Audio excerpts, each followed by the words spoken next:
In California, a policy over students and gender identity is fueling a lawsuit by two middle school teachers. The teachers say the mandate requires staff to conceal students' gender identities from their parents. CBN's Billy Hallowell sat down with one of those teachers to hear why she's fighting this in court. Elizabeth Mirabelli says she and other teachers fear this gender mandate at Rincon Middle School in Escondido drives a wedge between kids and their parents. We were told in meetings that we had to follow the policy strictly. We were told to say certain things, and we were told to withhold information from parents. And one teacher that works with me at my school asked a lot of questions about the policy. She spoke to her students about it, also questioning whether it was the right thing to do.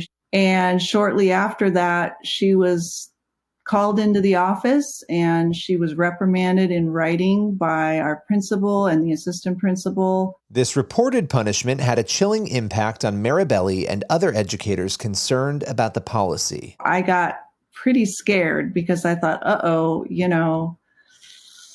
they're going to write you up, that goes in your file, and you're supposedly violating, the rules of your contract. At first, Mirabelli says no students made any requests to conceal their gender identities. That changed this year, however, when kids began asking her to do just that. That's when Mirabelli knew she needed help. And I realized quickly that I was in a really rough space because I keep in regular contact with parents. I like to keep them up to date on any concerns that I have, whether they're academic or behavior or social, emotional. But I knew that teachers were getting in trouble for speaking out.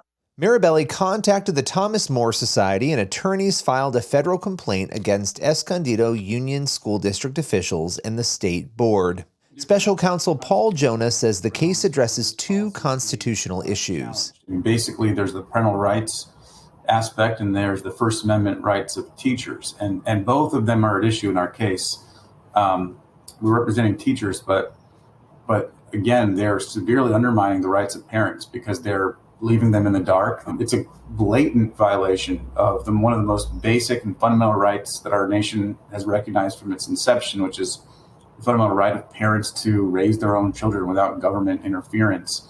The Escondido Union School District issued a statement in the wake of the lawsuit affirming its commitment to providing a safe and positive environment and observing all federal and state laws. But Mirabelli believes that there are better ways to handle students struggling with gender identity, including school counseling and working alongside parents. Watchful waiting is the safest approach. We don't want to drive a wedge, teach the child to hide and manipulate others. That's not healthy.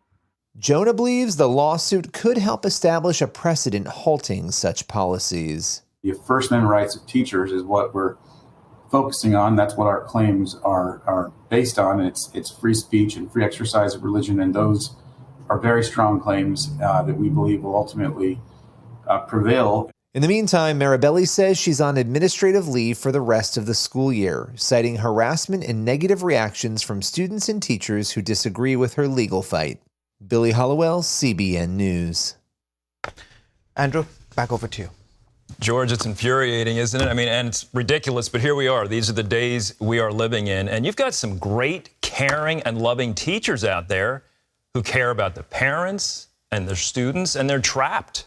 They're trapped. Their careers are at stake. And obviously, whose children are they? They're the families. And some collateral damage to this is children, these students are being taught they can't trust their parents who have nurtured them and loved them and raised them and showed them care. These students are being taught you can't trust your family. You can't trust your parents. So one of the lessons for us is pay attention to who's running for school board, get involved in the local elections, and learn who these candidates are. 10 years ago, maybe nobody cared very much, but it's very important today. Appreciate Billy bringing it.